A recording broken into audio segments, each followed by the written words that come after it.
Aku punya adik setelah menikah. Dia membenciku di sekolah dan menyuruhku menjauh darinya. Dia menyaksikan dengan dingin ketika teman-teman sekelasku menggangguku. Aku selalu berpikir dia sangat membenciku. Sampai suatu hari aku punya pacar.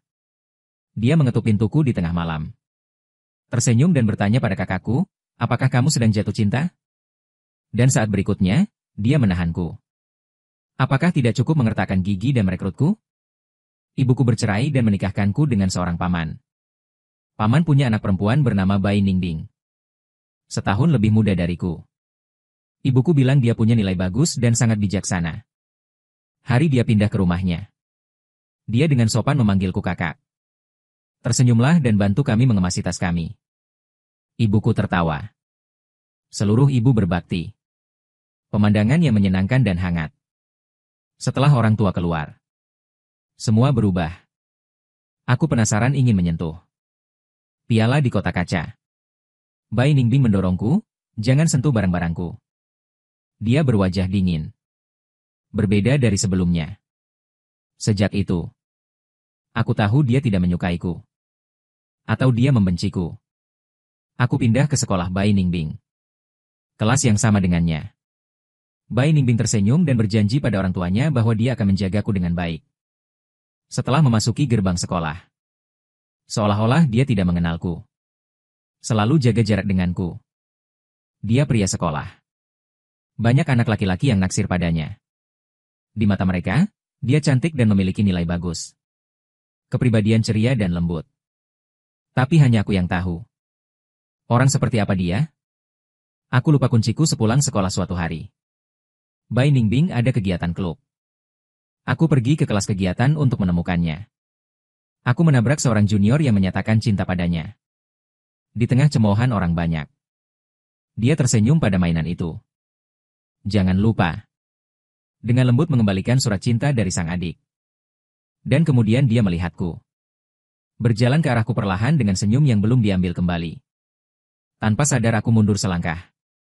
Di sudut yang tak terlihat oleh siapapun. Dia akhirnya melepas maskernya. Berkata dengan nada dingin, apakah ada yang salah? Jika aku lupa membawanya. Apa yang dia keluarkan dari sakunya? Aku meraihnya. Dia melepaskannya sebelum sempat menangkapnya. Takut kuncinya jatuh ke tanah. Tapi dia menutup mata. Berbalik dan kembali ke kelas. Ketika aku membungkuk, aku mendengar seseorang bertanya padanya. Aku tidak menyatakan cinta padamu lagi, kan? Apakah kamu berjanji? Dia tersenyum dan aku tidak menyukainya. Malam itu, Bai Ningbing mengetuk pintuku untuk pertama kalinya di tengah malam. Gadis itu berdiri di luar pintu. Wajah cantik di bawah sinar bulan sedingin embun beku. Suara pembukaan bahkan lebih dingin. Menjauhlah dariku. Dia bilang ibuku bahagia setelah pernikahan kembali. Jadi ketika Paman Bai bertanya padaku, apakah Bai Ningbing menggangguku? Aku tersenyum dan menggelengkan kepalaku. Saat itu, aku melihat kilatan pemusnahan di mata Bai Ningbing. Aku menahan diri. Selama ibuku bahagia, aku tidak peduli apa yang kulakukan. Tapi sejak kesalahpahaman itu, Perdana Menteri Bai Ningbing mengaku, keadaanku di sekolah semakin sulit. Tidak, aku tidak memikirkannya. Sesama jenis bisa memiliki kebencian yang begitu besar terhadap saingan cinta. Hal-hal yang bukan milikku sering muncul di lubang. Mitos bahwa aku pencuri semakin menjadi-jadi. Bai Ningbing memperhatikan dengan dingin dari awal sampai akhir. Aku bahkan ragu. Apakah ada bantuan darinya? Tapi aku masih bertahan. Sampai suatu hari buku pelajaranku penuh dengan rasa tidak tahu malu. Dan aku menghabiskan malam sepulang sekolah dengan menghapus bekasnya. Bai Ningbing tidak tahu kapan harus berdiri di sisiku. Sebuah ruang kelas kosong. Hanya jejak terakhir matahari terbenam yang tersisa. Sesuai dengan namanya. Alih-alih keahliannya yang tak terlukiskan. Sama seperti ibumu. Suara renyah menghancurkan ketenangan senja. Pipi gadis itu segera memerah. Aku tetap mengangkat tanganku. Melototi milisi putih. Aku bertahan denganmu karena aku memarahi Bai Ningbing. Jangan keterlaluan. Ketidakpercayaan di matanya dengan cepat menghilang. Seperti sesuatu yang menarik terjadi. Sudut mulut mengeluarkan sentuhan senyum sisiin. Mendekati perlahan. Tanpa sadar aku melangkah mundur. Tapi aku tidak menghindari kata dia mampir ke telingaku. Jongkok seperti setan dan berbisik kau sudah selesai. Aku segera mengerti arti kata-kata es putih. Dia uncharacteristically dekat denganku di sekolah. Berjalan ke kelas bersamaku. Berdiri di luar pintu menungguku menyelesaikan sekolah. Aku tak bisa bersembunyi. Pembalasan yang lebih dahsyat akan menyusul. Buku pelajarannya terpaku. Kursinya berlumur tinta. Setelah bel pulang sekolah berbunyi. Aku satu-satunya yang berdiri di sana. Tak seorang pun membantuku. Bai Ningich melewatiku. Dengan senyuman. Bertanyalah dengan nada lembut, apakah kau bahagia? Aku memelototinya. Mereka semua mengira aku akan terus bertahan. Sampai kutangkap bocah itu. Murid itulah yang menyatakan cinta pada Bai Ningbing hari itu. Seorang cowok di luar kelas masuk ke kelas dan menggauliku. Tak ada yang berhenti. Dia punya spidol. Mencoret-coret mejaku dengan kepala tertunduk. Kucengkeram kerah bajunya dan ternyata dia keluar. Jeritan memenuhi gendang telinga. Dia berjuang mati-matian. Tapi aku ditarik lebih kencang lagi. Kujepit dia ke lantai 5 di depan pagar. Dia setengah roboh di luar. Rengekan angin dingin.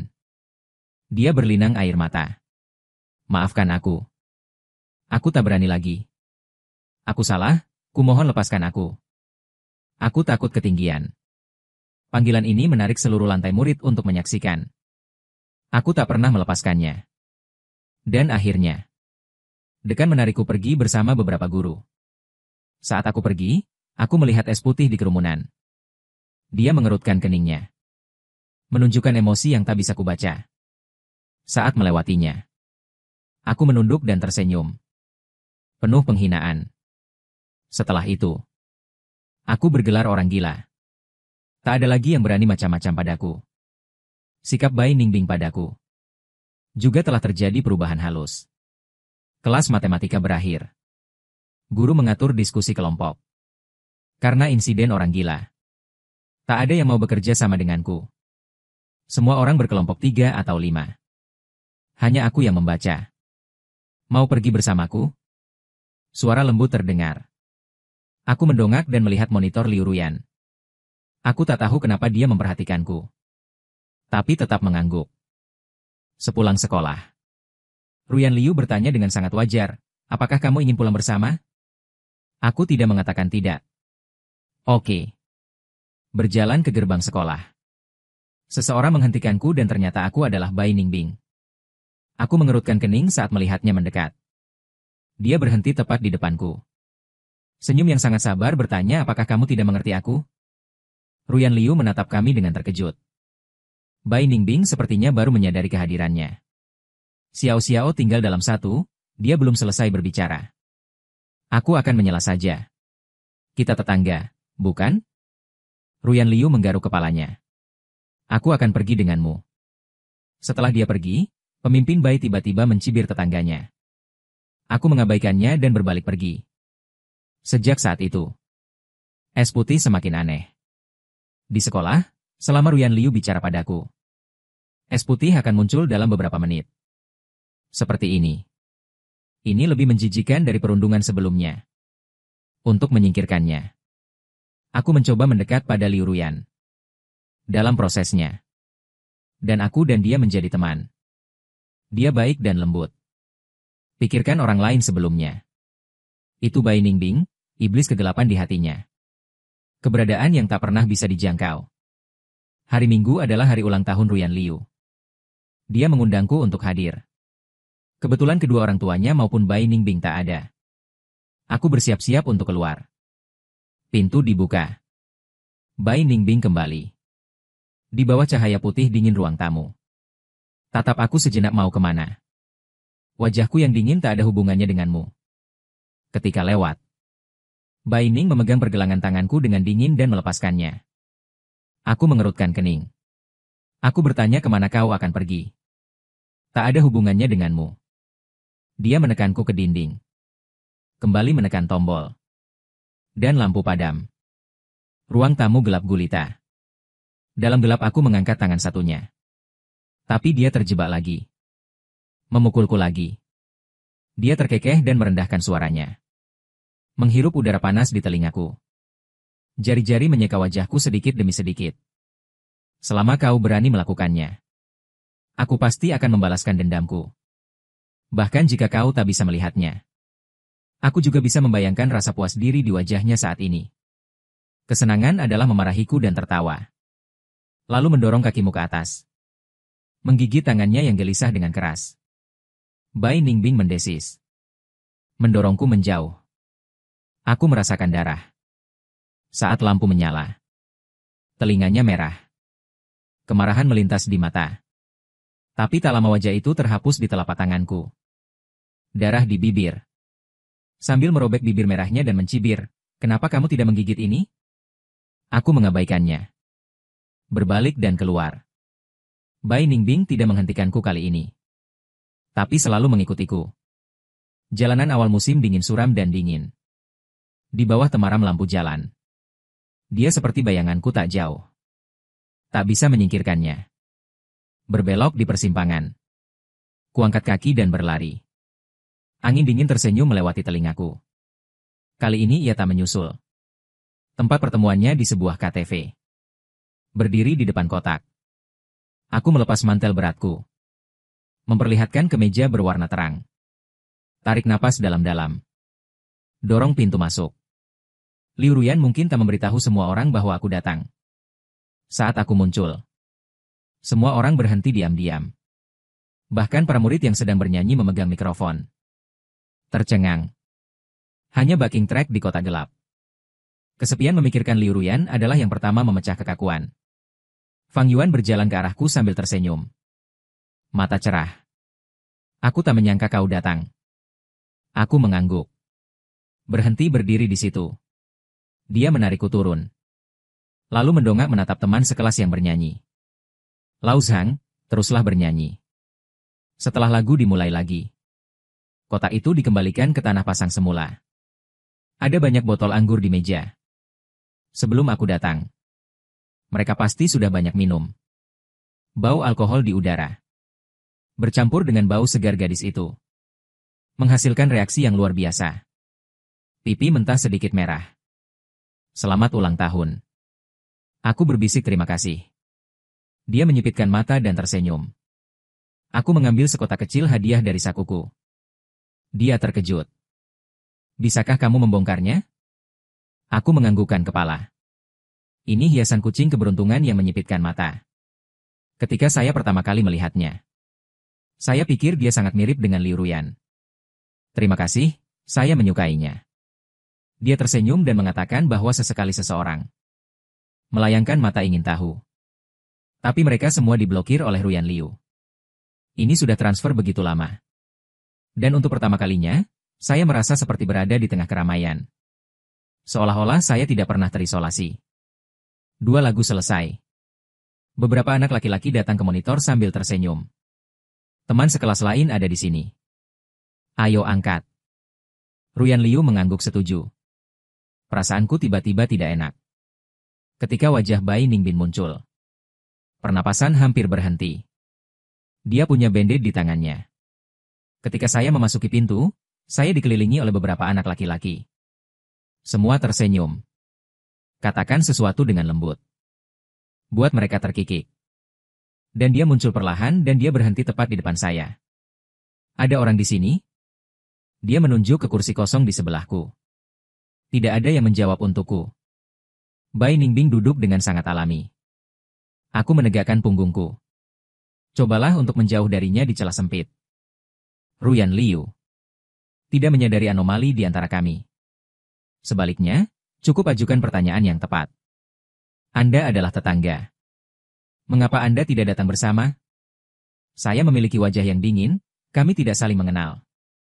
Pergelangan tangan saya di sisi saya membentak. Sulit dan itu menyakitkan. Jadi, Ruyan Liu tampaknya lega. Kupikir kau adalah salah satu kekasih masa kecil itu. Bukannya aku tak berekspresi. Tangan itu sedikit lebih keras. Pada saat ini, seseorang bernama Liu Ruyan. Dia bangkit dan pergi menyambut Bai Ningbing untuk datang, kakak. Cahaya redup. Musik menuju bumi. Sepertinya tak ada yang memperhatikan sudut. Dan dia menatapku. Alis dan mata terbuka dan akan disembunyikan. Gaun yang bagus hari ini. Jelas pujian. Tapi tak ada suhu. Lepaskan amarahku. Dia meremas lebih keras seolah tak terjadi apa-apa. Bai Ningbing, seorang anak laki-laki tampan membungkuk. Ini rumput kelas Jibo Xiao. Dia melepaskan jejaknya. Maukah kau minum denganku? Paman Ji tersenyum sepenuh hati. Dan aku merangkul bahunya. Dia menyipitkan mata. Oke. Selama mencemooh, mereka berdua meminum beberapa gelasmu berturut-turut. Ada apa dengan tangan? Jibo Xiao Wen digigit. Kau mau vaksin rabies? Tidak perlu untuk itu. Matanya tertuju padaku. Dia belum menyegelnya. Bau alkohol yang menyengat bercampur bau asap yang mencekik.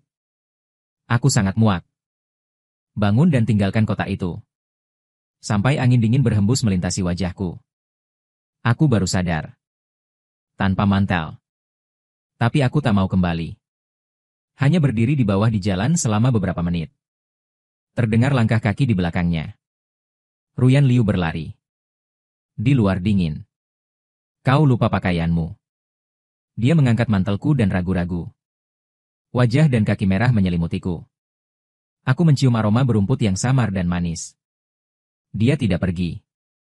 Berdiri di sana dan rebus sekali. Dia menarik napas dalam-dalam. Bahkan, sejak hari pertama pemindahan kamu. Aku memperhatikanmu.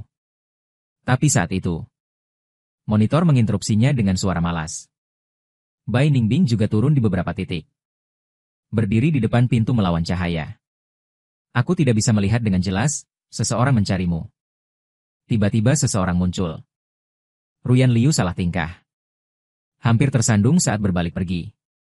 Setelah dia pergi, pemimpin kulit putih itu masih berdiri di sana. Aku tak mau bicara dengannya. Angkat kakimu dan ikuti pergi. Ketika dia lewat, dia dihentikan oleh tangannya. Kadang suaraku dingin. Dia menatapku dengan tatapan yang sangat aneh. Tiba-tiba dia berkata bahwa dia menyukaimu, bukan membabi buta. Ini kedewasaan. Jantungku berdegup kencang. Dia lalu bertanya apakah kau juga menyukainya. Apa hubungannya denganmu? Aku memisahkan diri ketika dia membuka pintu. Bai Ningbing memanggilku lagi. Kakak laki-laki. Usia ini gelap seperti ular berbisa. Pasti tak ada gunanya. Benar saja, kalimat berikutnya. Dia tersenyum. Apakah kau pikir aku akan memberitahu ibumu? Dia selalu tahu cara memprovokasiku. Sebelum itu, ibuku baru saja memberitahu kami di meja makan. Bahaya cinta anak anjing.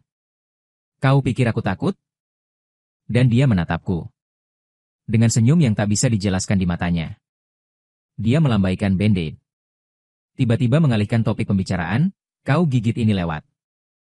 Nada suaranya aneh. Ini seperti kau bertingkah seperti anak manja, kau bertanggung jawab. Aku menjatuhkannya. Dia sakit. Ketika kau berpaling. Tapi aku mendengar dia terkekeh di belakangku. Pulang malam itu. Orang tua telah kembali. Tentara kerah putih memakai topeng. Melakukan drama ramah keluarga.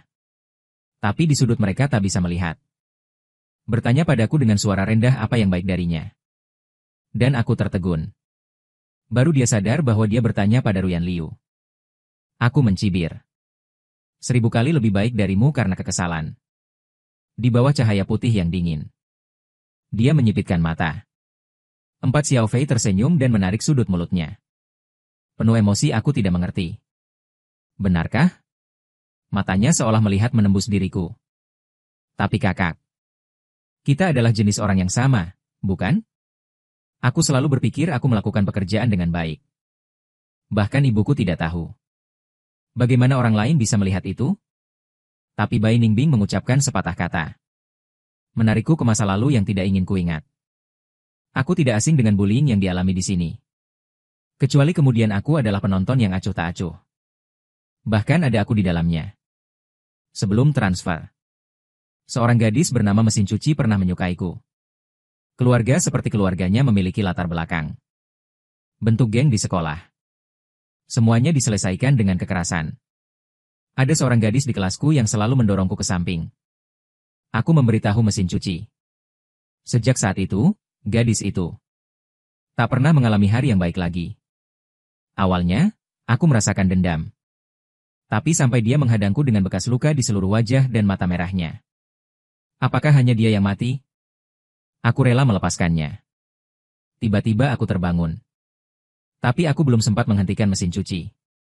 Gadis itu memutar sepatu botnya dan pergi. Setelah datang ke sini, setiap kali aku diganggu, lebih banyak penyesalan daripada kemarahan. Aku pikir itu mungkin karma. Bertahanlah. Tuhan mungkin rela melepaskanku. Selama aku tidak menyebutkannya. Tidak ada yang tahu masa laluku. Tapi Baining tidak tahu. Dari mana bau menjadi salah satu dari kami berasal? Awal musim dingin ini. Malam hari dia menunduk menatapku. Tersenyumlah dan katakan kami adalah jenis orang yang sama. Si aku tidak membantah. Mimpi burukku akan dimulai lagi. Tapi Baining Bing tidak melakukan apa-apa. Pergi dan pulang sekolah denganku seperti sebelumnya. Sepertinya hubungan kami benar-benar baik. Karena dekat. Di sekolah. Tidak banyak yang bisa dikatakan tentang kami menjadi pasangan. Aku tidak ingin berurusan dengannya. Kami melakukan diskusi kelompok setiap hari sepulang sekolah. Tinggal bersama Liu Ruyan di sekolah lebih lama. Ibuku menemukan permainan. Mengapa kamu pulang begitu larut akhir-akhir ini? Aku akan mengatakan yang sebenarnya dan mendiskusikan masalahnya dengan teman-teman sekelasku. Dia tiba-tiba berhenti mengerjakan tugasnya. Laki-laki atau perempuan? Aku berhenti sejenak, teman sekelasku yang laki-laki. Dia jelas sangat disayangkan. Apakah kamu punya pertanyaan yang tidak bisa pulang dan ditanyakan pada Baining Bing? Paman Li Bai berkata. Dia adalah yang pertama dalam setiap ujian. Tanyaku. Berbalik dan kembali ke kamar. Baru saja berbelok ke lorong. Aku menemukan Baining Bing berdiri di balik dinding. Rupanya tak sengaja mendengar percakapanku dengan ibuku. Kakak dan bibi benar. Kamu bisa bertanya padaku apa saja. Dan dia menatapku, dan dia begitu bersemangat. Aku langsung ke kamarku. Tapi kadang-kadang kamu datang ketika kamu takut. Setelah hasil tes bulanan keluar. Aku jauh di belakang diriku sendiri. Ibuku membawa raporku. Soalnya, prajurit itu muda lagi. Guru yang begitu baik, kau tak bisa belajar darinya. Kurasa orang-orang tak senang belajar. Baining Bing datang entah dari mana. Bagaimana mungkin aku tak suka? Saudaraku, demi meyakinkan ibuku. Aku harus pura-pura meminta les pada Baining Bing. Setelah pintu belajar tertutup. Aku berwajah dingin, aku harus belajar. Tinggalkan aku sendiri. Dia terlihat polos, bukankah dia di sini untuk membantumu les? Aku menatapnya dengan defensif, jangan menatapku seperti itu. Dia membalik halaman. Bibi akan sedih jika dia gagal ujian lain kali, kan? Dia selalu tahu bagaimana menanganiku. Dari sudut pandangku. Kamu bisa melihat bulu matanya yang halus. Dan hidung bulat kecil. Dan ujung telinga yang dikukus merah oleh panas. Aku tiba-tiba. Aku mengerti mengapa dia begitu populer. Tuhan memang memberinya kulit superior. Bahkan jika jiwa itu buruk. Sudah cukup baginya untuk menutupi dan menipu dunia. Apakah kamu sudah cukup melihat? Baining Bing tidak tahu kapan harus mengangkat kepalanya. Menatapku sambil tersenyum. Dia memiliki mata bunga persik yang indah. Tongren hitam dan putih. Ketika Anda bangun sedikit, Anda dapat mengatakan betapa sayangnya anjing itu. Sejak dia melihat melalui. Aku terlalu malas untuk berpura-pura. Kalahkan itu. Semakin jelek. Dia tersenyum acuh tak acuh. Jadi menurutmu siapa yang sama? Ruyan Liu. Aku tidak tahu mengapa dia tiba-tiba mengungkit Ruyan Liu. Menyebutkannya untuk apa? Tidak ada senyum di wajahnya berdiri. Aku hanya tidak berpikir dia bisa mengajarimu itu. Meskipun Liu Ruyan adalah pemantau. Tapi nilainya tidak pernah bagus. Baining Bing mengatakan ini dengan jelas sengaja untuk menarik uang. Nilai besar. Tidak. Tapi nilai bagus bisa mendapatkan kesempatan untuk berduaan denganmu. Pemanasannya sungguh enak. Aku tiba-tiba merasa sangat panas. Dan dia tiba-tiba mendekat. Jarak 2 inci di ujung hidung. Cobalah berhenti memicingkan mata dan tersenyum. Tak apa jika aku jelek. Cukup kau terlihat baik. Aku tahu betapa buruknya dia. Tapi jantungku berdegup kencang saat mendengarnya. Menjauhlah dariku. Dan aku tertegun. Dia yang mengatakan itu belum lama ini. Setelah beberapa tutorial. Sekalipun aku benci es putih. Harus kuakui bahwa dia memang guru yang baik. Di mana tidak, dia selalu bisa menjelaskannya dengan sangat teliti. Suatu malam aku sedang mengerjakan PR di ruang kerja. Entah kapan aku tertidur. Bangun dengan memakai gaun. Bai Ningbing duduk di samping. Sesekali terdengar suara daun yang berbelok. Ruang kerja yang tenang. Aku tetap pada posisi semula dan memperlambat napasku. Mantel bau sabun yang tak asing. Dan bau samar gadis itu. Pada saat itu, tiba-tiba aku merasa. Sepertinya aku sedikit kurang membencinya. Tapi hanya satu hal. Setelah beberapa diskusi kelompok. Ruyan menemukanku. Fang Yuan, kamu baru-baru ini. Apakah kamu sibuk? Kamu tidak punya waktu untuk mendiskusikan masalah denganku? Aku tidak tahu harus berkata apa. Dia sibuk berdiskusi denganku. Bai Ningbing muncul entah dari mana. Ruyan Liu menggaruk kepalanya. Benar-benar nyaman bagimu untuk dekat. Dia sepertinya tidak menyadari bahwa suasananya salah. Dan kemudian dia bertanya padaku. Sabtu ini, aku sedang mengatur kemah di gunung untuk kelasku. Santai saja setelah ujian bulanan. Apakah kamu akan datang? Sebenarnya aku tidak mau pergi. Bai Ningbing melirikku. Dia tidak akan pergi. Aku akan makan es krim, itu bagus. Bertemu di gerbang sekolah pada hari Sabtu. Setelah Liu Ruyan meninggalkan acara. Bai Ningbing tersenyum dan menatapku. Aku tidak melihatmu ingin pergi. Aku tidak ingin menunjukkan kelemahanku, ada begitu banyak hal yang tidak bisa kamu lihat. Benarkah? Aku berbalik. Dengarkan saja dia mengatakannya di belakangku, maka aku akan pergi juga. Itu saja. Dua orang yang tidak akan berpartisipasi dalam acara. Mendaftar pada saat yang sama. Aku sudah sangat siap pada hari rekaman. Aku memiliki pengalaman merekam sejak kecil. Jadi tidak asing. Setelah berkumpul di gerbang sekolah. Semua orang naik bus ke kaki gunung. Rencana Ruyan Liu adalah berjalan ke tempat terbuka di puncak gunung sebelum matahari terbenam. Dan mendirikan kemah di sana. Karena tambahan es putih. Aktivitas yang semula dingin tiba-tiba menjadi semarak. Sepanjang jalan, Jibo Xiaodu mengelilingi Bai Ningbing. Aku berjalan di depan. Dengarkan suara dua orang di belakangmu berbicara dan tertawa. Ruyan Liu mengikuti. Tunggu sebentar, mari kita berkemah bersama. Aku berjanji dengan santai. Jadi haruskah kita mengikat? Dan aku mendongak menatapnya. Wajahnya merah. Suara kecil Paman Ji terdengar es putih di belakangnya. Mari kita menjadi tetangga nanti. Emosi yang tak terlukiskan mengalir di hatiku.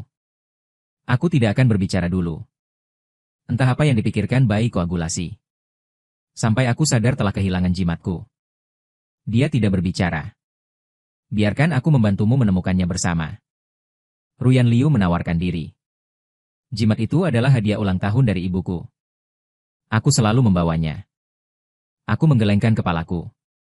Kamu harus memimpin tim. Aku akan menemukannya sendiri. Segera kembali. Dia ragu-ragu. Bisakah kamu melakukannya sendiri? Aku akan pergi bersamanya. Di mata terkejut Jibo. Bai Ningbing datang ke arahku. Sebenarnya, aku sama sekali tidak menginginkan bantuannya. Baiklah, Ruyan Liu berjanji padaku dulu. Hanya berdua. Kami menunggumu di puncak gunung. Itu saja. Ada satu orang lagi dalam perjalanan pulang. Kurasa jimat itu mungkin jatuh di tempatku turun dari bus. Karena aku mendengar suara renyah ketika aku keluar dari mobil. Aku tidak peduli. Melihat ke belakang sekarang, seharusnya itu jimatku. Aku berjalan sangat cepat. Bai Ningbing tidak jauh di belakangku. Kelihatannya sama sekali tidak bersamaku. Aku pernah berjalan di gunung ini. Aku tahu ada jalan setapak menuruni gunung. Jadi sengaja berbelok ke jalan itu. Aku ingin menyingkirkan es putih. Dia masih mengikutiku. Aku mempercepat langkahku. Kau tak bisa melihatnya setelah beberapa belokan. Diam-diam aku senang. Tiba-tiba telapak kaki kosong. Terbalik. Setelah menggelinding beberapa putaran berturut-turut, ia berhenti. Aku berdiri dengan aib. Aku mendapati diriku jatuh ke dalam lubang. Lubangnya dalam. Aku tak bisa memanjat sendirian. Saat orang sial, minum air dingin akan menyumbat giginya. Aku tak punya pilihan selain memanggil orang Bai Ningbing. Tak seorang pun bicara padaku. Langkah kaki datang dari atas kepala Bai Ningbing. Detik berikutnya, lubang muncul di wajah yang perlu dipukuli. Katakan kau pergi cari seseorang. Dia tak bergerak. Sebaliknya, jongkok di pintu masuk lubang dan memohon padaku. Bai Ningbing Higlan Barley berdiri dengan suara. Aku benar-benar pergi seperti ini. Setelah udara tenang. Aku tiba-tiba sedikit takut. Aku bertanya-tanya apakah aku mungkin mati kelaparan. Ada gerakan lagi di puncak kepala makanan. Bai Ningbing kembali dan ingin aku menyelamatkanmu. Aku memelototinya dan memanggil adikku. Aku terkejut sejenak. Hobi iblis dewa tidak memanggil. Dia tersenyum dan mengulangi keraguannya. Lalu aku pergi. Tapi kali ini ketika dia bangkit. Aku tidak tahu apakah aku tidak diam atau kakiku terlalu licin. Jatuh di sepanjang aku. Jalan setapak tempat aku berasal jatuh di sebelahku. Aku tak bisa menahan tawa terbahak-bahak untuk membuatmu terkekeh. Wajah Bai Ningbing menjadi hitam selama 2 detik. Mendongak menatapku. Apakah itu lucu? Kupikir dia akan marah. Tanpa diduga, dia menundukkan kepalanya dan berhenti selama 2 detik dan tertawa terbahak-bahak. Lucu sekali kami masing-masing menempati sudut. Terdiam. Sejenak aku bertanya bagaimana kami akan keluar dan menunggu seseorang. Ada di antah berantah. Jelas, tak seorang pun akan menunggu selama 1,5. Lalu kita mungkin akan mati di sini. Bai Ningbing tiba-tiba tersenyum. Oke? Dia menatapku seperti seorang martir. Aku tahu dia melakukannya dengan sengaja. Tapi ketika kamu bertemu dengan mata bunga persik itu, aku masih tak bisa menahan rasa maluku. Siapa yang mau mati untukmu? Jangan khawatir, aku tak ingin kau mati. Aku mengerutkan kening. Berapa banyak remaja lugu yang telah kau tipu dengan kata-kata fasih seperti itu? Tidak banyak, dia tersenyum, kau yang pertama. Secara naluriah aku menghindari tatapannya. Naik ke tanah. Aku di bawah dan akan kuseret kau ke atas. Aku tak menyangka dia akan menawarkan solusi ini. Menimbang baik buruknya. Aku melakukan persis seperti itu. Kekuatan gadis itu tidak besar. Tapi angkat itu membuatku bangkit. Mungkin butuh tenaga terlalu besar. Saat aku memanjat, Bai Ningbing jatuh ke tanah. Dan dia mendongak menatapku. Tidak akan meninggalkanku di sini. Aku mengerutkan kening. Aku tidak sepertimu. Dia tiba-tiba tersenyum dan aku menunggumu. Terkadang seseorang harus percaya pada takdir. Seperti ramalan cuaca. Tentu hari yang cerah. Tapi hujan mulai turun dalam perjalananku kembali untuk mencari seseorang. Es putih terus bermunculan di benakku. Tatapan terakhir. Dan kata-katanya tentangmu. Takkan meninggalkanku di sini. Tidak, tidak akan. Untungnya. Aku bertemu teman-teman sekelasku yang akan kembali di tengah jalan. Setelah menjelaskan situasi. Semuanya, ikut aku menyelamatkan Bai Ningbing. Hujan semakin deras. Batu dan lumpur berbalok-balok perosotan telah muncul di jalan. Firasat buruk muncul di hatiku. Ketika akhirnya aku kembali ke tempatku semula. Aku tercengang. Lubang itu runtuh menjadi 2. Aku bergegas seperti angin. Aku melihat Bai Ningbing tergeletak di tanah. Di bawah sana basah kuyup. Setengah tubuh tertutup tanah. Putih beku aku meraung. Dia bergerak. Buka matamu begitu besar. Aku masih mengerti bentuk mulutnya. Sakit, katanya. Sejak aku bertemu dengannya. Dia selalu menyendiri. Pernahkah kau begitu malu? Karena roboh. Lubang itu memiliki kemiringan. Aku melompat turun untuk menyelamatkannya. Saat itulah aku melihat darah di sekujur kepalanya. Menetes-netes di sungai dengan hujan. Aku tak meninggalkanmu di sini. Tapi aku terlambat. Maaf ketika ambulans datang. Aku melompat tanpa ragu. Para petugas kesehatan menatapku heran. Aku kakaknya. Aku berkata setelah pemeriksaan. Luka paling parah Bai Ningbing ada di puncak kepalanya. Seharusnya ketika lubang itu runtuh, tertabrak batu jatuh, dia mengalami koma. Orang tua keluar untuk membeli makan malam di malam hari. Aku duduk di samping tempat tidur, menatap kosong ke arah es putih yang mengantuk. Karena jahitan, rambutnya dicukur. Sekarang dibalut kain kasa.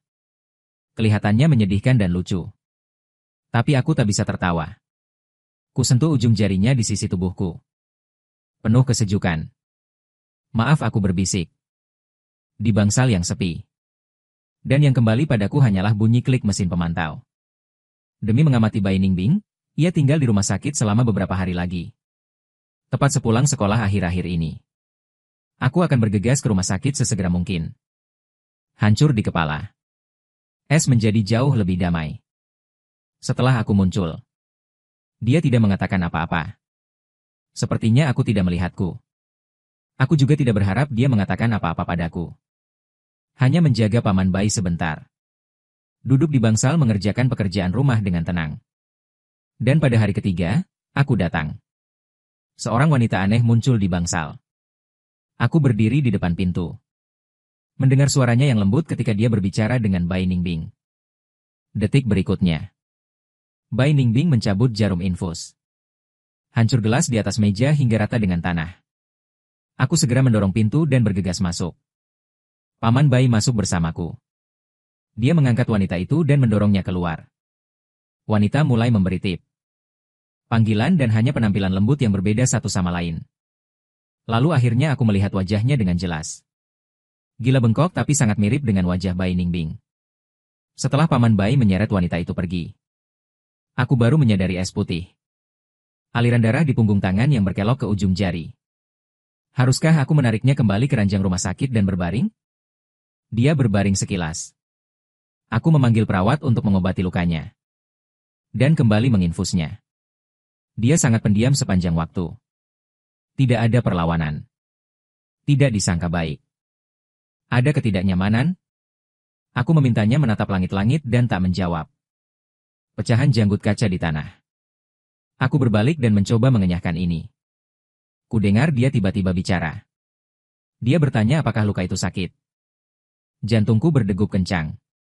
Kembali menatapnya. Potongan rambutnya yang dicukur habis. Kau bisa lihat dengan jelas bahwa ada juga bekas luka lama yang ramping panjang. Apakah dia sengaja melakukannya? Suaraku bergetar. Es putih meneteskan bulu mata. Dia menghancurkannya dengan botol ketika dia mabuk. Aku tak tahu harus berkata apa. Atau lebih tepatnya, aku tak tahu bagaimana menghibur seseorang. Anak-anak yang tumbuh dianiaya oleh ibunya. Entah kapan hujan mulai turun di luar jendela. Cuaca akhir-akhir ini sangat aneh. Dan aku berdiri. Aku ingin mendapatkan paman Bai kembali. Dia tiba-tiba menggandeng tanganku. Aku tidak akan pergi. Pertama kalinya aku melihat ekspresi ini di wajah Bai Ningbing. Rongga mata merah. Rapuh seperti anak kecil. Aku mendera. Ada tempat lembut di hatiku. Melahirkan perasaan yang berbeda. Dan aku menggenggam tangannya. Katakan aku tidak akan pergi. Sebagian besar kekuatan di tangannya terkuras sekaligus. Putar wajahmu ke dalam. Yu Sheng berderai. Sementara bangsa lebih sepi. Dia memanggilku dengan suara pelan. Maaf dengan sengau. Bai Ningbing tampaknya telah berubah setelah keluar dari rumah sakit. Di mana orang tua tidak bisa melihat. Dan dia tampaknya telah melunakkan sikapnya terhadapku. Tidak ada lagi panggilan sarkastik untuk kakakku. Sebaliknya, panggil aku Fang seperti teman sebaya biasa. Aku sedikit tidak nyaman dengan lingkaran. Awalnya kupikir itu masalah hati nurani. Tapi segera aku tahu bahwa bukan itu masalahnya. Dia memiliki sikap posesif yang tidak wajar terhadapku. Selalu di sisiku. Isolasi semua lawan jenis di sekitarku. Selama aku berpaling. Pastikan untuk menemukan cara untuk menarik perhatianku. Biarkan aku hanya memiliki mata untuknya. Itu tidak normal. Aku mulai merasa tidak nyaman. Kegelisahan ini memenangkan penghargaan siswa luar biasa di Bai Ningbing. Turunlah dari podium. Ketika kamu dilarang untuk memasukkan sertifikat ke dalam pelukanku. Mencapai puncak. Di mata para siswa. Aku dapat dengan jelas merasakan bahwa dia sedang mengumpat kedaulatan. Dengan cara yang hampir lugas dan kekanak-kanakan. Terakhir kali saya melompat ke ambulans. Liu Ruyan menjelaskan kepada teman-teman sekelasnya bahwa kami bertetangga. Jadi tidak ada yang tahu hubungan kami yang sebenarnya. Kecemasan berangsur-angsur mengambil alih. Saya merasa harus melakukan sesuatu. Saya menemukan Ruyan Liu. Bisakah saya meminta bantuan Anda?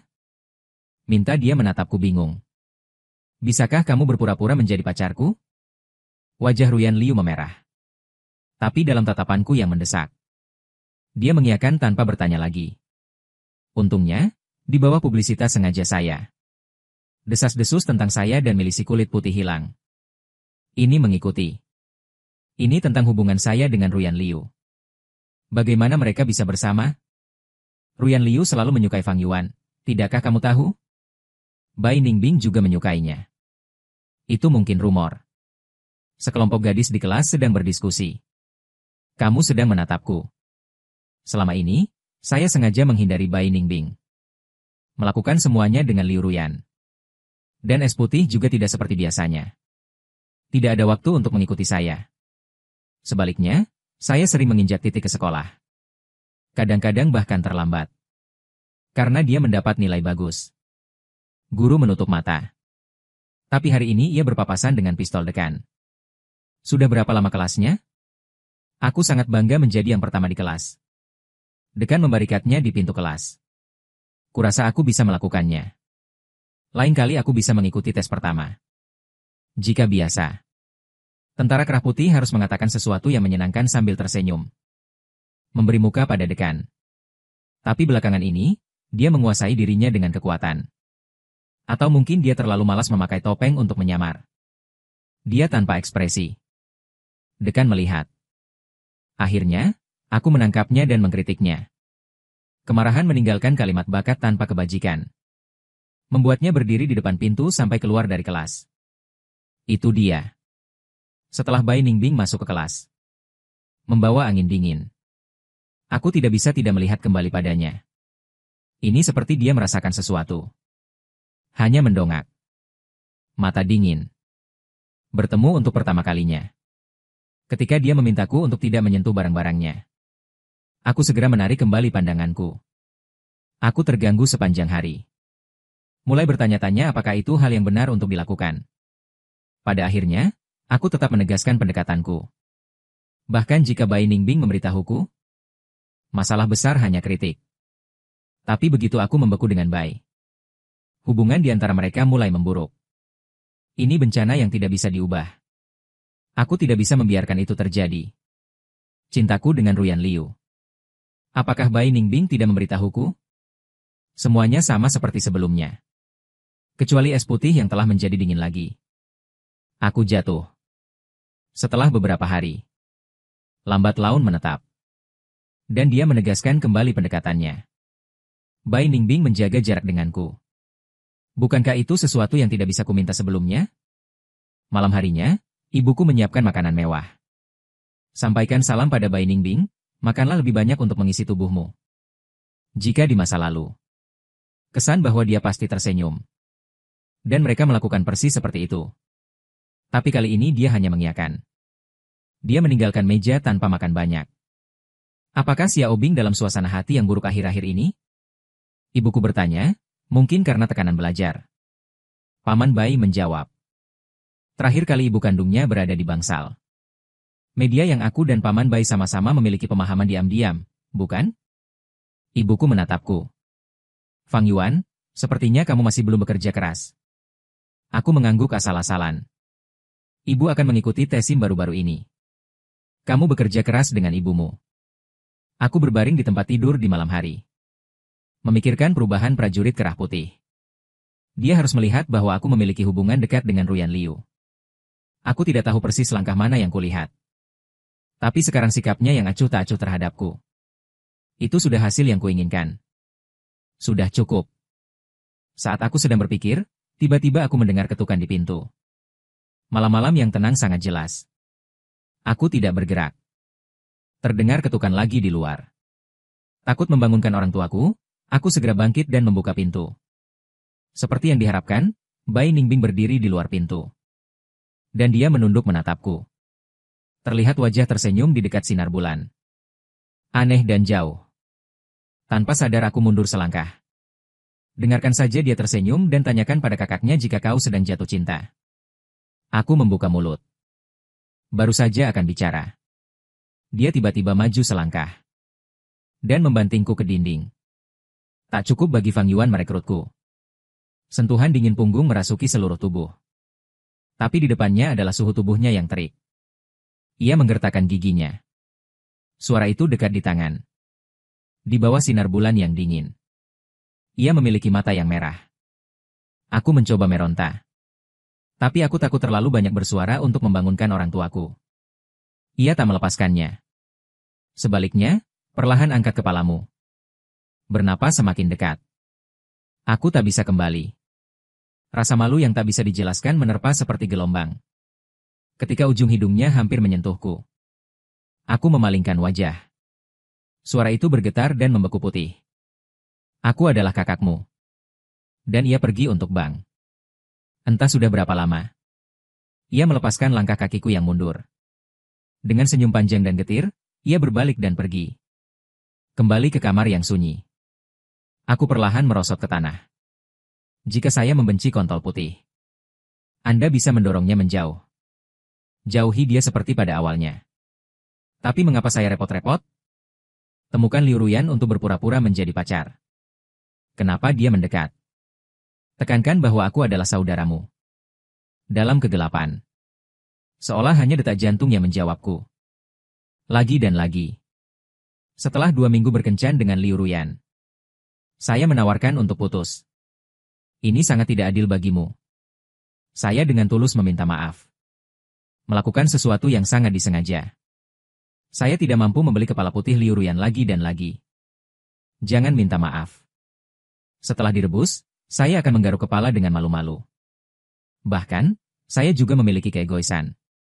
Lagi pula, saya akan menyetujui siapapun yang membuat permintaan seperti itu. Dia sangat berterus terang. Aku hanya bisa menundukkan kepalaku dan bermain bodoh. Tapi kami putus. Yang lain tidak tahu. Ji Boxia mengetahui bahwa Bai Ningbing dan saya adalah tetangga. Dan karena aku sedang jatuh cinta. Setelah mengesampingkan kemungkinan bahwa saya adalah saingan cinta. Selalu ambil inisiatif untuk berbicara denganku. Itu mulai hanya mengobrol dengan saya di kelas. Kemudian berkembang untuk mengajak saya bermain. Dalam hubungan kami, saya menemukan bahwa meskipun dia tampan. Karakter tapi ternyata naif. Cinta dan benci itu terang-terangan. Bermartabat. Alasan dia mengajakku kencan kali ini. Ternyata Qiu Xiao juga akan datang. Aku tidak pernah menyukainya. Dia sangat takut padamu. Anda harus datang dan membunuh rohnya. Qiu Xiao ini adalah junior yang menggangguku sebelumnya. Aku harus pulang sepulang sekolah. Ikut saja denganku. Tidak butuh waktu lama. Bergaul dengan baik dengan pria yang suka kontol putih. Sepertinya membuktikan. Kami hanya saudara laki-laki dan perempuan murni. Hanya tinggal selama 5 menit, jadi saya tidak tahu siapa yang lewat saat makan malam. Sekelompok siswa sekolah menengah harus belajar dari orang dewasa untuk minum dan makan malam. Saat aku masuk ke kotak. Bau asap yang menyengat. Aku mengerutkan kening tanpa sadar. Qiu Xia belum datang. Jibo menempel di telingaku. Bisikan bahwa Anda bisa menunggu sedikit lebih lama, oke? Saya tidak ingin tinggal lebih lama lagi. Saya tidak bisa pergi lebih awal jika saya berjanji pada orang lain. Lagi pula, aku tidak akan rugi dengan menunjukkan wajahku. Lihat ketakutan pengganggu sebelumnya. Ini agak menyenangkan. Anggap saja seperti ini. Aku duduk sedikit lebih lama. Tak lama kemudian pintu dibuka. Aku mendengar suara mata-mata Qiu Xiao. Dan aku melihat ke atas. Seluruh orang membeku di tempat. Dingin menyebar dari telapak kaki ke seluruh tubuh. Berasap. Berdiri di samping Qiu Xiao adalah seseorang dari generasiku. Orang yang tidak ingin kamu lihat. Potongan-potongan mesin cuci yang mati-matian berusaha kusingkirkan. Satukan memori yang lengkap. Aku pernah menjadi wishman pengganggu. Ini adalah masa lalu yang tidak bisa saya tebus dalam hidup saya. Mesin cuci juga melihat saya dalam kehidupan Ding Fei. 4 mata relatif. Aku mendengar suara Qiu Xiao. Perkenalkan mesin cuci sepupu saya. Mesin cuci menatapku. Senang bertemu denganmu. Saya tidak pernah mengerti sebelumnya. Di mana Qiu Xiao mempelajari 80 metode? Sekarang dia mengetahui bahwa mesin cuci adalah sepupunya. Baru tahu. Garis keturunan. Tenggelam. Kali ini dia mungkin mendengar bahwa Jiber membawaku. Karena itu, mesin cuci. Seorang kakak tertua yang terkenal membawa kepalanya. Hanya untuk keberanian. Tapi dia mungkin tidak akan berpikir. Saya sudah tua dengan mesin cuci. Kami tidak bersenang-senang ketika kami berpisah. Saya bertanya kepadanya mengapa dia menggunakan kekerasan dalam segala hal. Dia mencibir ibuku untuk membantumu. Kau malah menyalahkanku. Lalu apakah Anda harus pergi sejauh ini? Rasanya terlalu banyak sekarang. Mata mesin cuci itu dingin. Faktanya, kita semua sama. Semua orang berdosa. Semua pergi ke neraka. Kalimat ini. Itu adalah mimpi buruk bagi saya untuk waktu yang lama. Aku terus berpikir untuk melupakan. Ingat lagi sampai saya diganggu oleh Qiu Xiaobai. Menjadi korban. Daripada kebencian. Lebih banyak sebenarnya diam-diam sadar. Kali ini saya akhirnya tidak perlu pergi ke neraka. Saya tidak seperti Jibo di ruang pribadi. Xiao Yu pikir itu akan mengejutkan Qiu Xiao. Sebaliknya, karena munculnya mesin cuci. Meninggalkan makan malam lebih awal.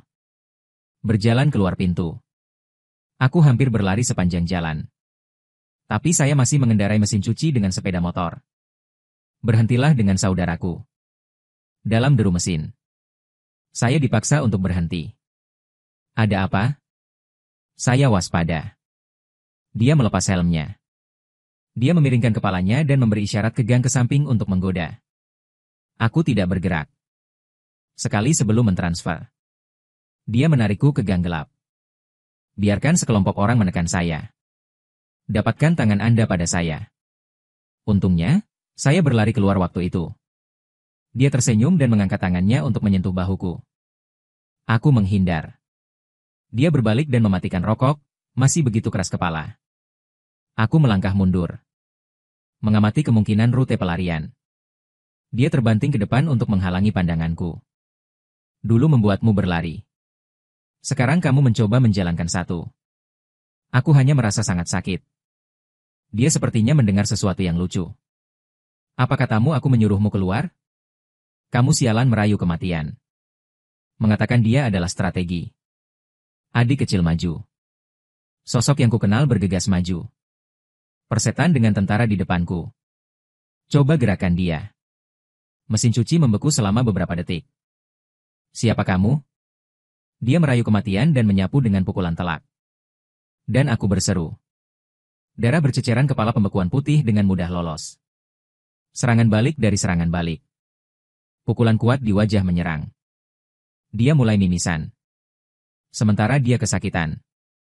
Bai Ningbing memiliki gesper terbalik yang indah lagi dan mengunci tenggorokan. Tekan dia ke tanah. Aku berdiri di sana tanpa tercengang. Bai Ningbing menempelkan gunting ke tenggorokannya. Marah pada adik di depanku, pergi dari sini. Atau aku akan menusuknya sampai mati. Sebuah mesin cuci yang terkenal dengan tinjunya. Kapan kamu menderita kejahatan ini? Tetapi pada saat ini, dia ditekan di bawah Bai Ningbing. Tidak bisa bergerak sama sekali. Pergi. Ayo pergi, adik-adik kecil itu pergi secara seksual. Akhirnya, Bai Ningbing melepaskannya. Dia mulai memanggilku Fang Yuan, dasar wajah putih kecil. Memprovokasi bunga persik di mana-mana. Aku tidak selesai memarahinya. Itu terangkat oleh es putih ke sumur belakang. Menghantam tanah dengan keras. Kali ini tidak hanya Ion. Dahinya berdarah. Aku salah besar, Dick. Ada darah di mataku. Lepaskan. Aku sedikit khawatir dengan Bai Ningbing. Bai Ningbing mendengus dingin dan membuang mesin cuci. Kali ini dia akhirnya jujur. Seseorang berlutut di tanah dan menyeka matanya. Bai Ningbing melirikku. Berbalik. Aku segera mengikuti. Mengapa kamu ada di sini secara kebetulan? Tentu saja aku tidak percaya. Mungkin sepulang sekolah saat aku pergi bersama Jibo Xiao. Dia sudah ada di sini. Aku akan terus mengikuti di belakangnya. Kamu bertarung dengan sangat baik. Aku belajar jiu-jitsu saat kecil. Jawabannya linglung. Benarkah? Bisakah kamu mengajariku? Kamu tidak boleh pelit. Ajari aku sedikit saja.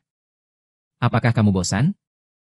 Malam itu, perjalanan pulang menjadi panjang. Tapi aku mengikuti gadis itu. Menyaksikan lampu-lampu jalan memanjangkan bayangan kami. Tak pernah ada kedamaian di hatiku. Setelah malam itu, aku mengembangkan pemahaman diam-diam dengan Bai Ningbing. Tak peduli siapa yang berangkat lebih dulu sepulang sekolah. Selalu bertemu dalam perjalanan pulang. Perusahaan yang tak terputus seperti itu. Menjadi kemudian untuk waktu yang lama. Hubungan antara aku dan Bai Ningbing. Dia kembali perlahan dan ceria. Sekali lagi, jadilah orang yang sering berdiri di podium. Gadis berbinar. Meski aku tahu itu topengnya. Tapi itu aneh. Aku punya. Seharusnya dia begitu berhayal. Dia membantuku mengarang pelajaran. Ingat hari ulang tahunku. Ajak aku bermain. Belikan aku barang aneh. Ibuku selalu bilang dia tidak menyangka kedua anak itu cocok sekali. Kurasa kami punya hubungan yang benar-benar baik. Mungkin seperti saudara kandung. Jika waktu berjalan seperti ini, maka kita mungkin akan seperti saudara yang lain. Memasuki universitas ideal bersama. Lulus bersama. Tumbuh bersama. Tapi ketika sesuatu terjadi, kamu lengah. Ulang tahun ibuku yang pertama. Dia mendapatkan SIM yang dia inginkan. Untuk memberi paman Bai kejutan. Dia merencanakan perjalanan mengemudi sendiri di hari peringatan. Diam-diam keluar sendirian untuk berlatih mengemudi. Saat itu hari Rabu sore. Aku sedang mendengarkan kelas fisika yang membosankan di kelas. Kepala sekolah tiba-tiba muncul dan memanggilku keluar kelas. Firasat buruk sangat kuat, teman sekelas Fang Yuan. Guru ingin memberitahumu sesuatu. Kau pasti tenang. Dan ia menatapku. Dengan tatapan sedih dan tak berdaya. Ibumu kecelakaan. Sekarang aku di rumah sakit dan kepalaku meledak karena dengungan. Aku tahu kemudian. Kepala sekolah masih berbaik hati saat itu. Ibuku terguling ke dalam truk. Tubuhnya cacat parah dan meninggal di tempat. Dan saat itu kupikir ibuku masih dalam penyelamatan. Kupikir dia akan baik-baik saja.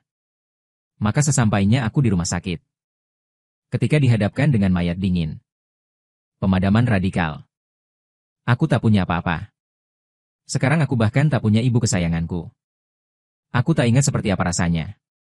Ingatlah matahari terbit dan terbenam dan terbit dan terbenam. Semalaman aku tak bisa tidur. Sesekali aku tidur bersama ibuku dalam mimpiku. Ia bertanya apakah aku telah belajar dengan giat. Apakah kau telah hidup enak? Aku mengangguk tak karuan. Doakan mereka kembali. Bisa bangun kecuali bantal penuh noda air dingin. Tak ada yang tersisa. Aku berhenti keluar. Aku tak mau sekolah. Ayah kandungku menemukanku saat ini. Membawaku tinggal di kota lain. Paman Bai meminta pendapatku. Aku tak melihat milisi putih mengangguk dan mengiyakan.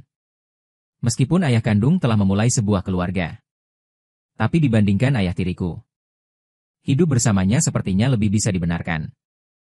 Hari di mana aku pergi, milisi putih memberiku sebuah kotak. Kubuka jimat pemberian ibuku. Tapi aku kehilangan rekamannya. Bagaimana bisa muncul di sini? Aku menatap milisi putih dengan bingung. Aku membuat yang baru dari ingatan. Aku tak tahu apakah itu mirip milikmu. Aku menatap jimat itu dan tiba-tiba tersenyum. Tertawa kehabisan air mata. Aku menjawab persis sama. Ayah Sheng melakukan prosedur pemindahan untukku. Aku pulang ke rumah untuk mengemasi tas-tasku. Hari itu hujan deras. Baru saja pulang tak lama. Aku menemukan penisilin. Jimat untukku juga hilang. Aku menatap pergelangan tanganku yang kosong. Rasa takdir yang lemah menggenggamku erat. Aku berlari keluar rumah seperti angin. Tapi hujan yang begitu deras. Aku tak tahu harus mencari kemana. Aku menyusuri jalanan yang panjang. Hujan semakin berkurang. Awan menjatuhkan seberkas cairan. Aku tiba-tiba terbangun. Mustahil untuk menemukan. Seperti ibu yang mati mungkin telah kembali. Aku berbalik dan kembali dengan cara yang sama. Tapi dalam perjalanan pulang, basah kuyup, aku diseret menyusuri gang yang panjang. Begitu mendongak, aku bertemu dengan wajah bengkok mesin cuci. Aku terlempar ke tanah oleh sekelompok adik-adik kecilnya. Sial, akhirnya aku mendapat perintah. Fang Yuan, biarkan aku melihat bagaimana kamu berlari hari ini. Mengatakan itu, dia mengulurkan tangannya dan merobeknya ke depan. Kerah baju dirobek olehnya. Sekelompok orang mengelilingiku mengambil gambar. Kakak, apakah ini agak berlebihan? Saat itulah aku menyadari. Ada seorang pria berdiri di belakangnya. Ini Qiu Xiao Xiao. Bukankah dia menekanmu ke pagar dan kamu lupa? Aku tidak lupa, tapi aku membantumu seperti ini. Dari mana kamu mendapatkan begitu banyak omong kosong? Qiu Xiaomeng diam. Tidak ada yang menyela mesin cuci dengan lebih sembrono. Aku ditahan oleh sekelompok orang. Tidak menolak sekali. Hanya tamparan keras. Tak lama kemudian seluruh wajah mulai membengkak. Kakak, dia mimisan. Qiu Xiaojin diam. Aku tidak bisa mati, aku mungkin tidak bisa menontonnya. Qiu Xiao Xiao melarikan diri. Aku menatap langit kelabu dan tiba-tiba membuka mulutku. Mesin cuci ibuku meninggal. Dia berhenti. Bukan urusanku. Aku menunduk menatapnya. Dia tidak akan pernah melepaskanmu. Hari hujan yang sunyi memperbesar semua ketakutan. Mesin cuci memarahi. Dan ia berdiri dan ia menendang dasar tubuhku. Sayangnya, aku meringkuk kesakitan. Perhatikan punggungnya saat ia pergi. Saraf yang kencang akhirnya rileks. Aku tak tahu bagaimana caranya pulang. Darah di wajahku. Penuh anak-anak hijau dan rumah lumpur. Negara kita memiliki puncak yang berbeda. Ia tertatih-tatih pulang. Saat pintu tertutup. Hujan akhirnya mereda. Entah berapa lama. Pintu dibuka lagi. Bai Ningbing berdiri di depan pintu dan menatapku kosong. Ia berjalan ke arahku selangkah demi selangkah. Aku melihat kegilaan yang lambat laun muncul di matanya. Apakah ini mesin cuci? Suaranya bergetar. Kalimat berikutnya hampir meraung keluar. Apakah itu dia? Bai Ningbing menatapku. Kemerahan orbital. Membanting tas sekolah ke tanah. Berbalik dan bergegas ke dapur. Mengambil pisau. Membuka pintu dan berjalan keluar. Aku berlari ke depan. Menahannya dari belakang. Tak apa aku mencoba meyakinkannya. Kudengar gadis itu tersedak pelan. Pisau jatuh ke tanah dengan sekejap. Ia berbalik dan memelukku keras. Kubenamkan diri dalam pelukannya. Hidung penuh bau sabun yang harum. Air mata tak henti mengalir. Membasahi bajunya. Maafkan aku, ia terus meminta maaf. Aku mendongak. Dia meletakkan jari telunjuknya ke bibir dan menggeleng. Ia menatapku. Seperti anak hilang. Kutarik jariku. Dengan lembut dan taat mencium bibir indahnya. Kurasa aku akan selalu mengingatnya. Di hari hujan kelabu itu. Kuberikan ciuman hijau pertamaku. Kepada seorang gadis yang menangis dan mengucap maaf padaku. Tak peduli bagaimana kisahnya dimulai. Di akhir cerita, aku memilih memaafkan. Kenalan kami tak begitu indah. Dulu kami saling membenci. Tapi tersandung sepanjang jalan menuju sekarang. Harus kuakui bahwa aku punya rahasia yang sangat dalam. Sepertinya aku naksir dia. Hidup tak seperti cerita. Setelah memastikan hatimu, kau bisa bersama orang yang kau suka. Setelah berkemas, ayah kandungku membawaku pergi. Kutinggalkan kota ini. Meninggalkan orang-orang dan hal-hal yang kau cintai dan benci. Awalnya aku mencoba menghubungi Bai Ningbing. Tapi baik pesan maupun emailnya tak dijawab. Lalu karena kesalahan, aku menghubungi Jibo Kyo. Dia menjelaskan kepadaku bahwa Bai Ningbing telah pindah sekolah. Aku tak tahu kemana perginya. Aku juga tak bisa menghubunginya. Bahkan para pelamarnya yang bersemangat tak tahu. Sepertinya dia sengaja tak mau menghubungi orang. Lama-lama aku menyerah juga. Hanya sesekali tengah malam mimpi. Aku akan memikirkan masa lalu. Melindungi gadisku dengan segala cara. Aku tak tahu apakah ia ingat. Ciuman saat berpisah. Jika kau ingat, mengapa kau tak menghubungiku setelah bertahun-tahun? Aku tak bersenang-senang di rumah ayah kandungku. Ibu tiri melahirkan. Aku sudah berada di ujung tanduk selama bertahun-tahun. Untungnya, setelah ujian masuk perguruan tinggi, aku kuliah di universitas luar negeri. Terus bekerja keras setelah lulus. Keluarga tak lagi begitu penting bagiku. Aku kembali lagi ke kota ini. Sudah 8 tahun. Jibo ingin menikah. Kau bersikeras menjadikanku pria terbaik. Aneh untuk dikatakan. Kami sudah berhubungan selama ini. Seseorang yang biasa memetik tiang dan tak bisa menabraknya. Hanya menjadi teman tanpa alasan. Dan aku mengiyakan. Setelah pesawat mendarat, aku dipromosikan menjadi Shizuka. Semakin mencuri perasaan. Aku langsung menuju hotel yang dijodohkan Jibo. Dia menikahi seorang wanita kaya. Setiap tamu diatur dengan sangat baik. Malam itu, dia memberikan resepsi kepada beberapa teman SMA kami. Pesta itu tidak terduga. Qiu Xiao ada di sini. Jibo menjelaskan dengan suara kecil bahwa tidak mungkin. Kami adalah rekan kerja sekarang. Tidak hanya buruk. Sungguh takdir yang indah dan kacau. Bertahun-tahun telah berlalu. Qiu Xiao melihatku. Reaksi pertama masih ketakutan. Dan aku mengangguk padanya. Tersenyumlah di sudut yang tidak bisa kau lihat. Mereka yang tidak tahu mengira aku pengganggu. Orang dewasa terbiasa berpura-pura. Saat itu, tidak ada yang menyebutkan daerah-daerah setempat itu. Lalu aku minum terlalu banyak. Entah siapa yang menyebut Bai Ningbing. Apakah ada yang tahu kemana dia pergi? Pertanyaan kecil Jibo.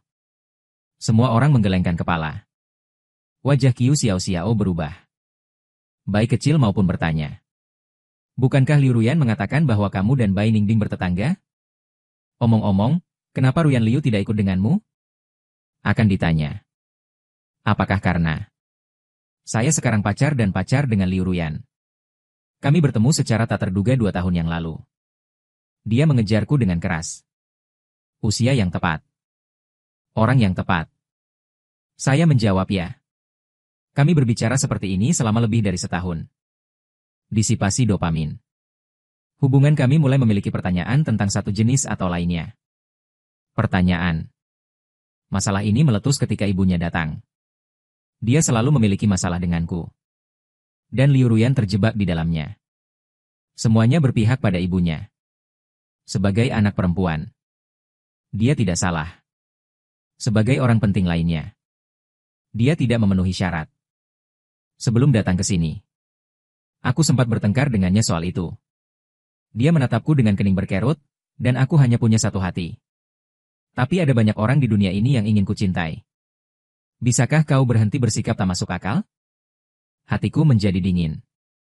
Tiba-tiba aku teringat bertahun-tahun yang lalu. Di ruang pribadi KTV penuh alkohol. Aku mengenakan kemeja berwarna terang. Aku memperhatikannya bicara padaku dengan malu-malu.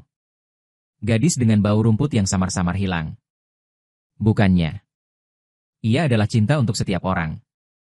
Semua orang dewasa yang rewel. Dalam keadaan kesurupan, pergelangan tanganku seperti mudah menegang. Saat itu, ada orang lain yang duduk di sebelahku.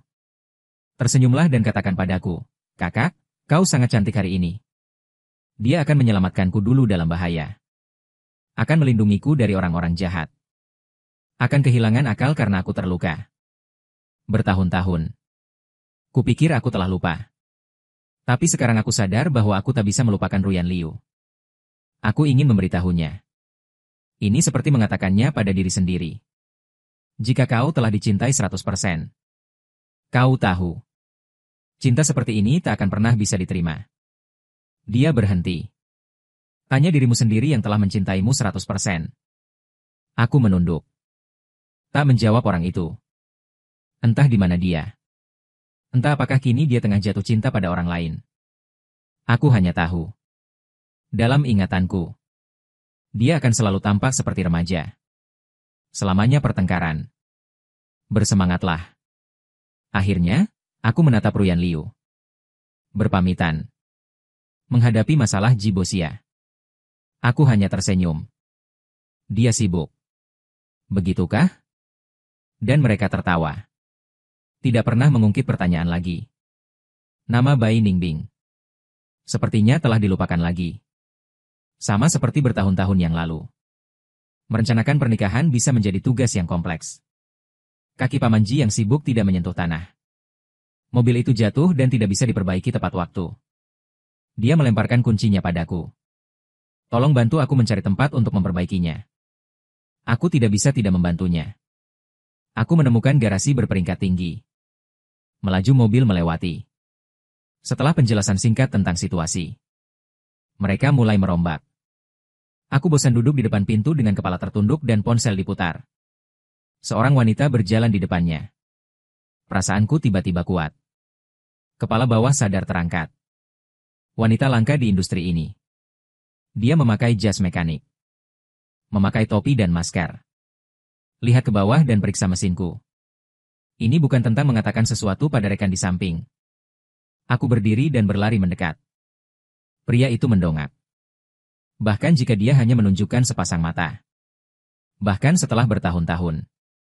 Aku langsung mengenalinya. Bai Ningbing, suaraku bergetar. Dia berhenti.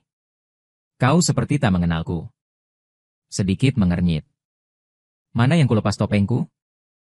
Aku Fang Yuan. Dia terus menunduk.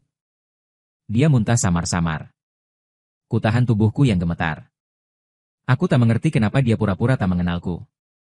Dan dia selalu jadi nomor satu di kelas. Setelah transfer, kau bisa dapat biaya berat berapapun biayanya. Kenapa sekarang kau lakukan perbaikan mobil di sini? Aku berbisik kenapa kau di sini. Dia menjawab cepat kenapa tidak. Maafkan aku, mari kita bicara, oke? Aku penasaran apa yang terjadi padanya selama ini. Kemana dia pergi? Kenapa tak ada yang tahu? Kenapa kau tak menghubungiku? Aku sedang bekerja dan dia menolakku. Dingin sekali. Aku menahan mata masam. Kembali ke pintu tanpa suara. Lalu aku akan menunggunya pulang kerja. Datanglah malam. Bai Ningbing akhirnya pulang kerja. Aku mungkin mengira aku sudah pergi. Dia berjalan keluar pintu. Berdiri di bawah pohon dan menyalakan rokok. Dalam api. Dan ia mendongak dan ia melihatku. Aku tertegun sejenak dan berjalan mendekat. Menarik satu dari kotak rokoknya. Mengulurkan tangan padanya dan meminjam api. Ia tak bergerak dan tak menatapku. Tak baik merokok. Aku tersenyum dan menundukkan kepala dengan sebatang rokok di mulutku. Api di ujung jarinya menyulut asap. Sedikit jentikan sekaligus. Alisnya berkerut lebih dalam. Aku memuntahkan kepulan asap. Pura-pura bertanya dengan santai kemana saja kau selama ini.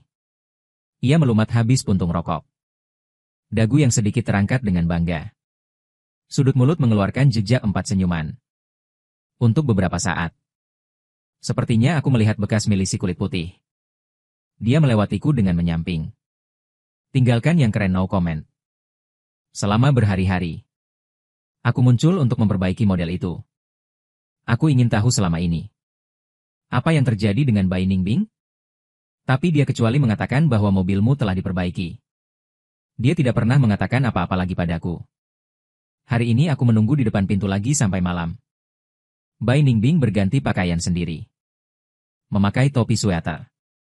Bahkan tidak menatapku. Pergi begitu saja. Aku segera mengikuti di belakangnya. Waktu berlalu dengan kesurupan. Kami bertukar tempat. Jadi dia selalu mengikutiku. Aku mencoba menggoyangkan. Dan sekarang aku mengikutinya dan dengan cepat berganti pakaian dan hilang. Aku berdiri di jalan tempat orang datang dan pergi. Yang tiba-tiba terlintas di benak. Aku bergegas seperti orang gila ke tempat yang kukenal itu. Rumah tempat aku dan ibuku tinggal selama setahun. Bai Ningbing baru saja membuka pintu ketika ia tiba. Setelah reuni, ia akhirnya mengungkapkan. Ekspresi kedua selain acuh tak acuh. Kurasa ia berdesakan masuk ke dalam rumah. Dia tidak bergerak. Lihat saja aku. Butuh waktu lama untuk menarik sudut mulutku. Percaya atau tidak aku akan memanggil polisi sekarang. Aku mundur selangkah. Ini rumahku juga. Ia membanting pintu hingga tertutup. Menekanku ke dinding di belakangku. Kemerahan sudut. Sedikit terengah. Setelah 8 tahun. Akhirnya aku melihat wajahnya lagi. Ia telah bertambah tinggi. Wajah cantik telah banyak matang. Aroma sabun yang harum hilang. Sebaliknya, sedikit bau asap. Suhu tubuh yang terik mengingatkanku. Kita semua sudah dewasa. Bolehkah aku menciummu? Dan aku bertanya padanya, dan dia membeku. Sebelum dia sempat bereaksi. Aku menciumnya dengan keras. Hari hujan itu bertahun-tahun yang lalu. Aku menciumnya untuk pertama kali di sini. Waktu itu dia berdiri mematung. Dan kali ini dia membalas ciumanku. Penuh kasih sayang dan gairah. Udara semakin tipis. Sentuhan ambigu tubuh. Kutarik dia ke bawah. Dan dia meletakkannya di sofa. Dia duduk di pangkuanku. Dan aku mendongak dan aku bertanya padanya.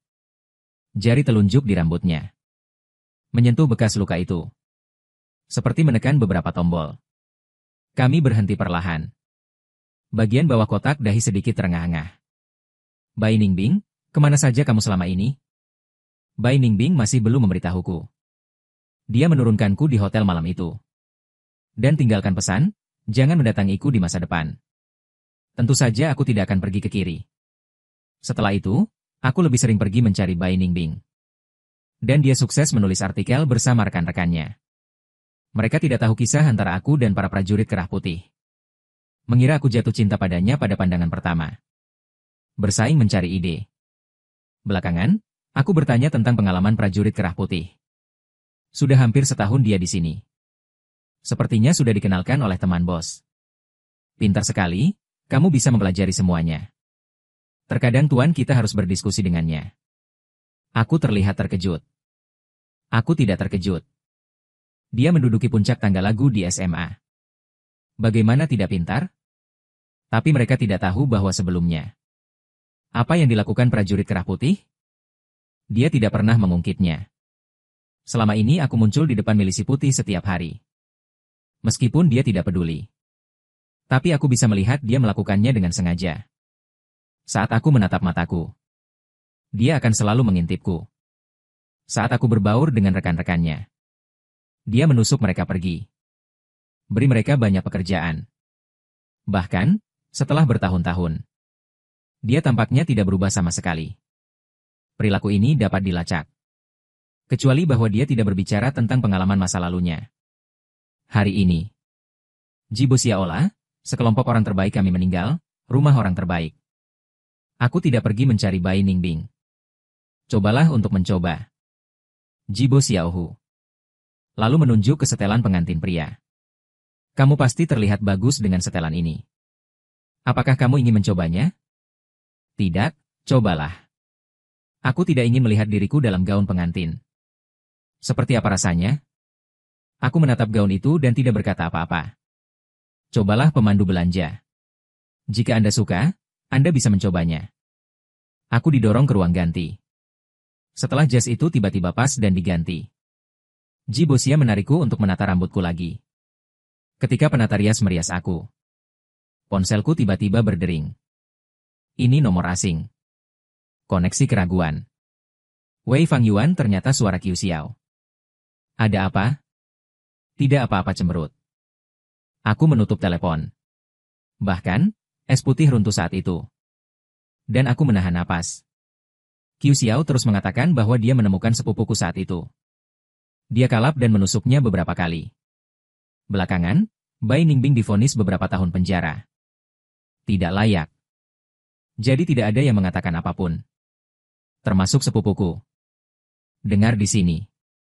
Pikiranku kosong. Aku tidak mendengar Paman Ji berteriak. Siapa yang harus dihubungi? Begitu terganggu. Dia menatap penasaran layar ponselku. Sudah ditutup. Lihat aku tidak merespon. Dia menarikku, cepat keluar, ada kejutan. Dia menyeretku ke ruang bunga tempat toko pengantin difoto. Sekelompok orang berdiri dan tersenyum padaku. Detik berikutnya pintu didorong terbuka. Ruyan Liu dengan gaun pengantin. Berjalan ke arahku perlahan dengan bunga di tangan. Ini salahku sampai dia berhenti di depanku. Kini aku akan mencintaimu sepenuh hati. Jika kau tak punya waktu untuk menikahiku. Aku sendiri yang akan menikahimu. Dan saat penonton bersorak, Aku sadar. Dikelilingi bunga. Gaun pengantin yang indah. Dan seorang gadis yang datang untuk mencintaiku.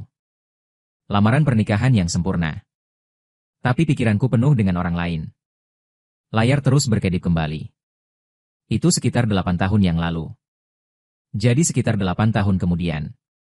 Bingkai beku terakhir di bangsal pada malam hujan itu. Gadis muda itu meraih tanganku. Dengan lembut katakan jangan pergi. Aku berlari menjauh saat orang banyak berteriak. Liu Ruyan tak akan pernah bisa sepenuh hati mencintaiku 8 tahun yang lalu. Dia diam saja menghadapi bullying. 8 tahun kemudian, dia lebih menyukai ibunya dalam segala hal. Aku berlari menerobos kerumunan dengan berpakaian pengantin pria. Aku melompat ke taksi. Supir paman bingung, anak muda, kamu melarikan diri dari pernikahan. Aku menyipitkan mata dan tersenyum. Aku tidak melarikan diri. Aku akan mengambilkannya untuk orang yang kusukai. Ketika Bai Ningbing melihatku, hanya menyalakan sebatang rokok. Dan ia menatapku. Tatapan mata kosong sejenak. Rokoknya ada di ujung jari. Wajar saja, tampak enak dalam waktu lama. Butuh usaha keras baginya untuk mengucapkan kalimat ini. Lalu mengajak menikah. Ia mengisap rokok. Ujung jari bergetar kecil, kembali. Ia tertawa dan membuat lelucon ringan. Jangan biarkan aku melihatnya. Dan aku takut ia akan berhenti di situ. Membungkuk dan menyesap rokok lagi. Aku perlahan mendekatinya, apa yang kau takutkan? Dan ia mendongak menatapku. Bagian bawah mataku bagaikan langit berbintang yang pecah. Suaranya begitu lirih hingga aku akan mencuri pernikahan. Dan aku tertawa. Tertawa lepas dari tangis dan putih membeku. Aku ingin menikah. Dan aku mendongak menatapnya. Suaranya sedikit bergetar. Maukah kau menikah denganku? Dia tampaknya tak mengerti. Matanya sedikit melebar. Pegang erat-erat di detik berikutnya. Tapi aku, suaranya tercekat, aku tahu itu semua. Tak apa, kau masih memilikiku. Aku akan memeluknya kau bodoh. Karena bajingan semacam itu melakukan hal-hal yang tak sepadan. Dia pantas memelukku erat-erat. Aku perlahan turun dengan satu lutut. Mendongak menatapnya, es putih. Maukah kau menikah denganku? Baik Bai Ningbing maupun aku adalah orang yang sempurna. Di masa muda yang gelap dan lembab. Nasib kita terjalin. Beberapa tahun terpisah. Dua orang yang tak sempurna mengalahkan dunia dan prasangka. Berkumpul bersama. Hari di mana ia bertunangan dengan Bai Ningbing. Mari kita pergi ke kampung halaman untuk mengunjungi ibuku. Dia tinggal di Nanshan sepanjang tahun. Itu adalah hari yang cerah. Indah. Bai Ningbing adalah untukku lagi. Membuat jimat yang identik. Aku membawanya berdiri di depan ibuku. Tersenyumlah dan katakan ibu. Aku tidak akan kehilangannya lagi kali ini, jangan khawatir. Aku akan bahagia. Foto hitam putih ibuku di batu nisan tersenyum lembut. Seolah meresponku. Teks lengkap selamat malam.